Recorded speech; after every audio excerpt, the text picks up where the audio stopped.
If you're a recruiting or staffing company and you're trying to get new clients using cold email, in this video, I'm going to share with you the one trick that's going to completely transform your results from cold outreach. And it doesn't have to do with any gimmicks using AI. It doesn't involve you spending hundreds of thousands of dollars on completely rebuilding your system. It's just one critical piece of the equation that a lot of people miss and that most gurus, most cold email coaches out there will not tell you because this is something very unique to recruiting, right? My name is Atishay Jain. I'm with Hyperke Growth Partners, and our clients, specifically our recruiting agency clients, they generate one lead for every 250 emails that they send out, which means in order to get 20 leads a month, you need to send 5,000 emails. You need to contact 5,000 people in a whole month, which is very doable, easily achievable.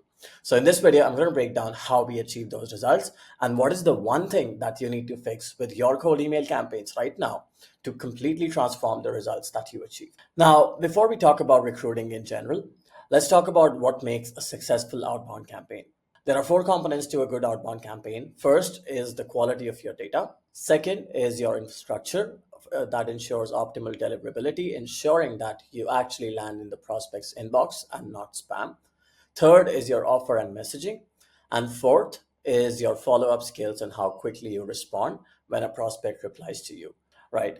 For the sake of this video, I will assume that you're already covered on number 2, 3, and 4. The most common mistake that I see people make is with their data. And here's why that happens, right? When you look at online resources or courses or YouTube videos about cold email, they will all tell you to do the same thing. Get data from Apollo, get data from ZoomInfo, from Seamless, from LinkedIn Sales Navigator, or like any of these other databases. And while this works for most other industries, this approach does not work for recruiting. Because recruiting as an industry is very unique and significantly different from other traditional B2B industries. For one, recruiting is extremely competitive. I'll give you an example. In other industries, businesses expect to be paid before they render services. In recruiting, if you're a contingency recruiting firm, you are actually finding a candidate doing all the legwork before you ever get paid. You only get paid after the candidate is hired and they join. And even then, there's a time delay, right? So in this case, it's so competitive that you're having to do all the legwork without getting paid. So why would you want to use an approach that works in a less competitive industry and hope that it works for you as well? Second, the whole payment structure, payment terms for recruiting are completely different from other traditional industries. Third, your clients and their expectations are different. Fourth, oftentimes you find yourself working through vendors, through HR. You sometimes won't even have access to the correct hiring managers. So the entire sales process is also significantly different when it comes to recruiting. And this is exactly why most of the conventional advice that you get around cold email, around cold calls, around outbound sales in general does not apply exactly, right? The general principles apply, but that advice is not exactly applicable to recruiting. And that's exactly why you need to look at this video and understand how to fix the most critical component of your outreach. Now, when it comes to infrastructure, offer messaging, and speed to lead, these three are universally true across industries, right? You need to have good infrastructure, full stop. You need to have offer and message. Your offer and messaging should resonate with your target audience. Now, as a recruiter, there's only so much you can do just because the industry is so competitive. There will always be another recruiter willing to offer or undercut whatever it is that you're offering. If you charge 25% fees, there will always be another recruiter willing to do it at 20%, right? So you can't really, like, this is a race to the bottom. You can't really rely on creating no-brainer offers or offering wild guarantees to get more business. Because believe me when I say this, your clients have seen it all. And they don't use that as their only criteria when they choose a recruiter. So the best thing you can do in terms of offer and messaging is just show that you understand the client's requirements and that you can get them a quality candidate within a reasonable time frame, and that the hiring through you is not going to be a mistake. Don't try to compete on price or fees, right? So these are again, and finally, when it comes to speed to lead and follow-up skills, this applies to all industries.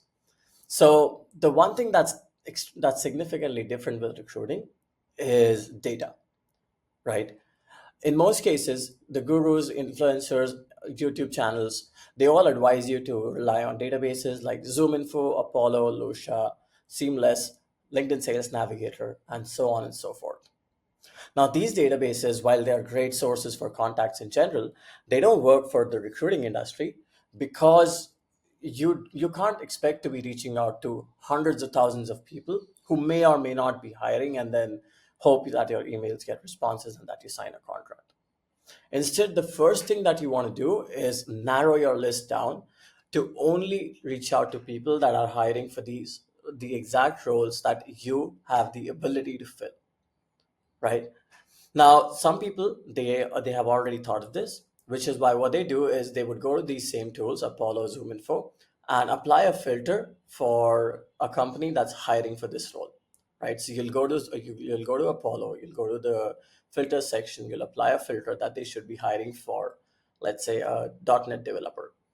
Now, the problem with that is the data on Apollo is sometimes several weeks late.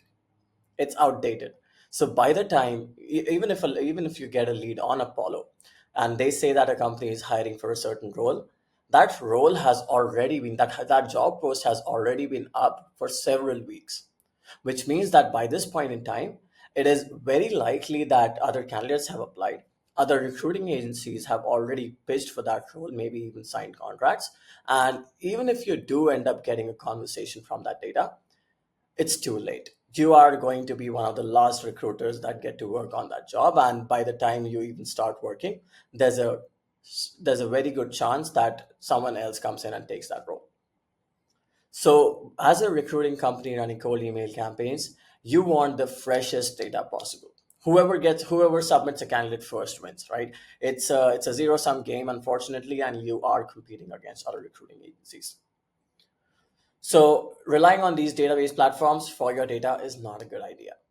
Now, the next thing that people think of is, okay, I won't rely on these platforms. I'll go to LinkedIn Jobs, or I'll go to Indeed, or I'll go to ZipRecruiter, and I'll scrape these platforms and then reach out to these companies. Now, again, the problem with these platforms, they are better than Apollo and others in terms of the recency and freshness of data, but they are not the best.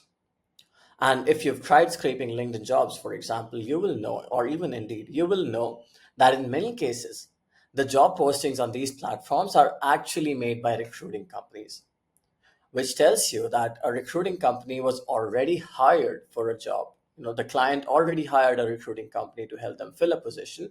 And now that you're reaching out to that company, it's too late, right? They've already made a decision. They already retained a company to fill that job for them. And now it's basically too late for you to do anything. So even the data on platforms like LinkedIn and Indeed and ZipRecruiter is delayed, and reaching out to these leads is a waste of time.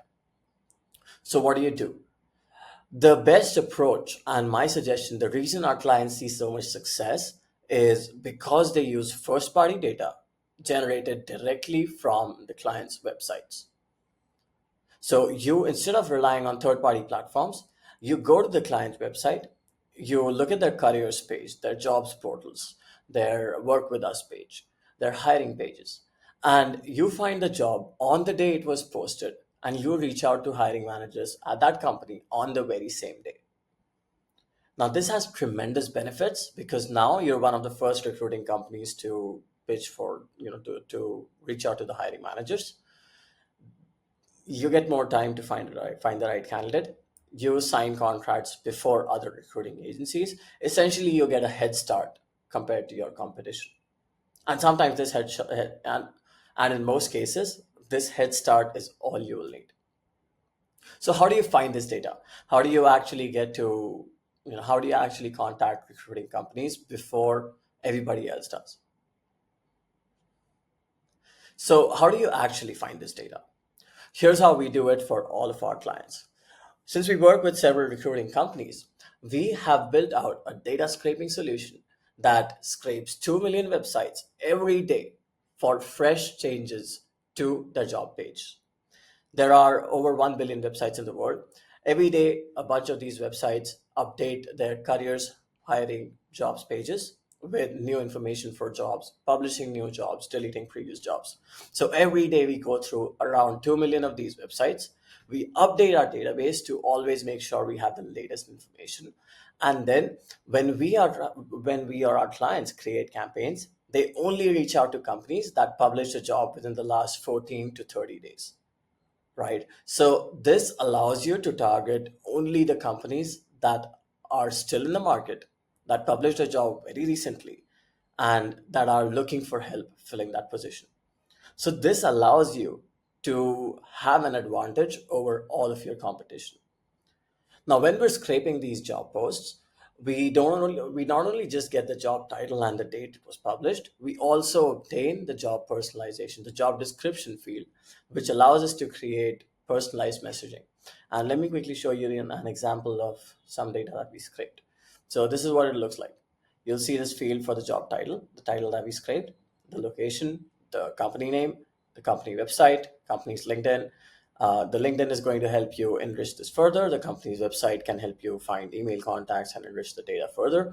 You have their location fields, you have the date it was published, and then you also have a link to their job portal. So in case somebody asks you, sometimes you will see when you send emails, people might ask you, where did you find the job? So you have a link to their job portal, you can point them to that job portal.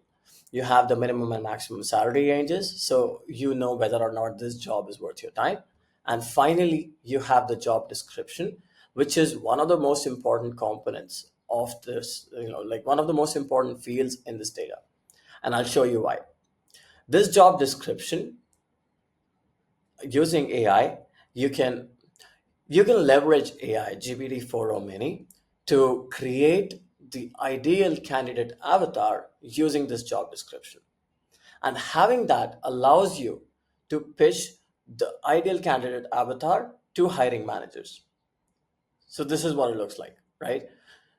I'll give you a script template. So this is a script that has been performing really well for our recruiting clients.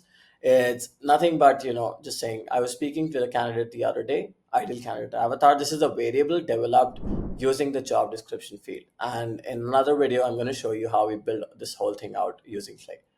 Then you talk about the job opening notice. So you talk about the job opening that you're talking about, that we scraped, this one, and you tell them you can help them fill this job, right?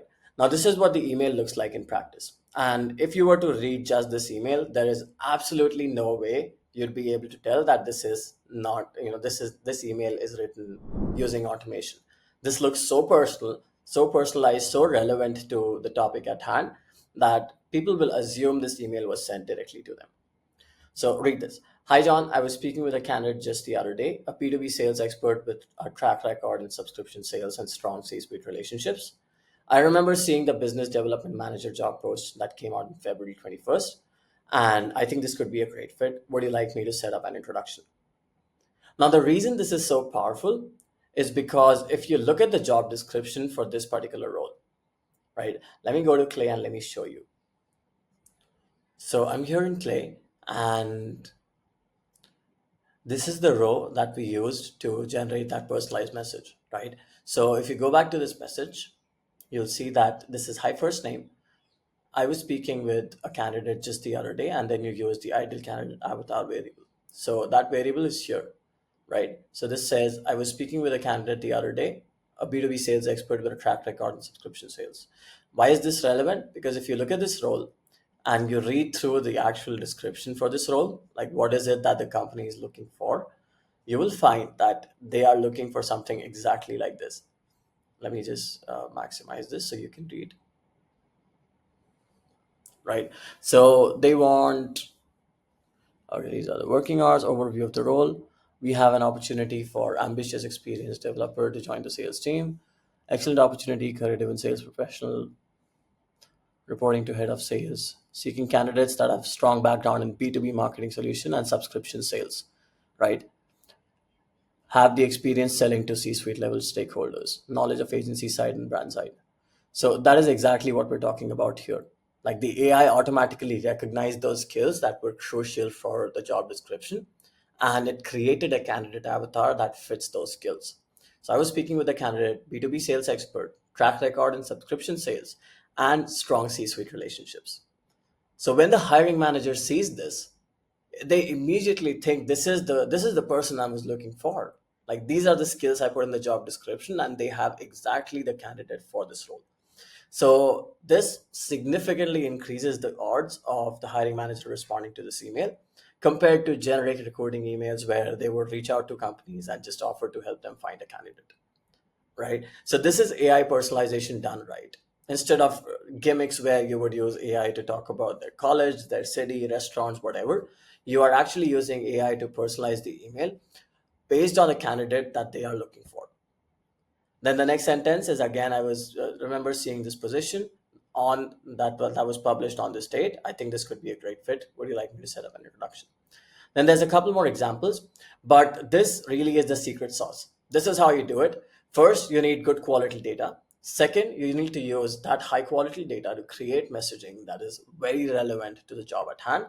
And third, as long as your deliverability infrastructure is on point and as long as you're good with following up with people, you will book appointments, you will sign contracts, you will make more money every month as a recruiting company.